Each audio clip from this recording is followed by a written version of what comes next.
Hi everyone, neat big ಅಪ್ಡೇಟ್ಗೆ ಸ್ವಾಗತ. Neat ಕೋರ್ಟ್ಗೆ ಹೋಗಿದ್ರು. ಲೇಟೆಸ್ಟ್ ಅಪ್ಡೇಟ್, ಕೋರ್ಟ್ ಆದೇಶ ಮತ್ತೆ ಅನೌನ್ಸ್ಮೆಂಟ್ ಕೂಡ ಮಾಡಿದ್ದಾರೆ. ಸಂಪೂರ್ಣ ಮಾಹಿತಿಯನ್ನು ತಿಳಿಸ್ಕೊಡ್ತೀವಿ. ಚಾನಲ್ಗೆ ಸಬ್ಸ್ಕ್ರೈಬ್ ಆಗಿ ವಿಡಿಯೋ ಇಷ್ಟ ಆದರೆ ಲೈಕ್ ಮಾಡಿ. ಗೊತ್ತಿರೋ ಹಾಗೆ ನೀಟ್ 2025 ಅಡ್ಮಿಷನ್ ಪ್ರಕ್ರಿಯೆಯಲ್ಲಿ ಮೂರನೇ ಸುತ್ತಿನ ಕೌನ್ಸಿಲಿಂಗ್ ಪ್ರಕ್ರಿಯೆಗೆ ನಿಯಮಗಳನ್ನು ಪ್ರಶ್ನಿಸಿ ಅಪ್ಲಿಕೇಶನ್ ಹಾಕಿದ್ರು ಹೈಕೋರ್ಟ್ಗೆ. ನಂತರ ಅದನ್ನ ವಜಾ ಮಾಡಿದ್ದಾರೆ. ಡಿಸೆಂಬರ್ 10 ಒಳಗೆ ನೀವು ಅಡ್ಮಿಷನ್ ಮಾಡ್ಕೋಬೇಕು, ಅಡ್ಮಿಷನ್ ಕಂಪ್ಲೀಟ್ ಮಾಡಬೇಕು ಅಂತ ಹೇಳಿ ಕೆಇಎಗೆ ಅನುಮತಿ ಕೂಡ ನೀಡಿದೆ.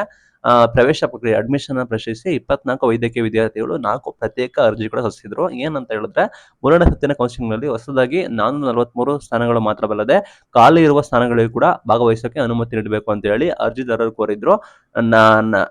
ನಮಗಿಂತ ಕಡಿಮೆ ರ್ಯಾಂಕ್ ಇರುವ ವಿದ್ಯಾರ್ಥಿಗಳು ಕೂಡ ಅಡ್ಮಿಷನ್ ಆಗಿದ್ದಾರೆ. ಹಾಗಾಗಿ ಸೆಕೆಂಡ್ ರೌಂಡ್ ಅಲ್ಲಿ ಪ್ರವೇಶ ಪಡೆದವರಿಗೆ ಕೇವಲ 9 ಕಾಲೇಜನ್ನ ಹೊಸದಾಗಿ ಸೇರಿಸಲಾಗಿದೆ. 443 ಸೀಟ್ಗಳಿಗೆ ಮಾತ್ರ ಅವಕಾಶ ನೀಡಿ ಉಳಿದ ಕಾಲೇಜ್ ಸೀಟ್ಗಳನ್ನ ನಿರ್ಬಂಧ ಏರಿದೆ ಅಂತ ಹೇಳಿ ಆಕ್ಷೇಪಣೆ ಸಲ್ಲಿಸಿದ್ರು. ಅದಕ್ಕೆ ಈ ರೀತಿ ನಮಗೆ ಮೋಸ ಆಗಿದೆ, ಲಿಮಿಟ್ ಇಟ್ಟಿದ್ರು. ಸೆಕೆಂಡ್ ರೌಂಡ್ ಅಲ್ಲಿ ಇಷ್ಟೇ ಸೀಟ್ಗಳು ಕೂಡ ಇತ್ತು, ಈ ಸೀಟ್ಗಳಿಗೆ ಮಾತ್ರ ಅವಕಾಶ ನೀಡಿದ್ದಾರೆ ಅಂತ ಹೇಳಿ ನಮಗೂ ಕೂಡ ಅನುಮತಿ ನೀಡಬೇಕು ಅಂತ ಹೇಳಿ ಅಪ್ಲಿಕೇಶನ್ ಕೂಡ ಹಾಕಿದ್ರು.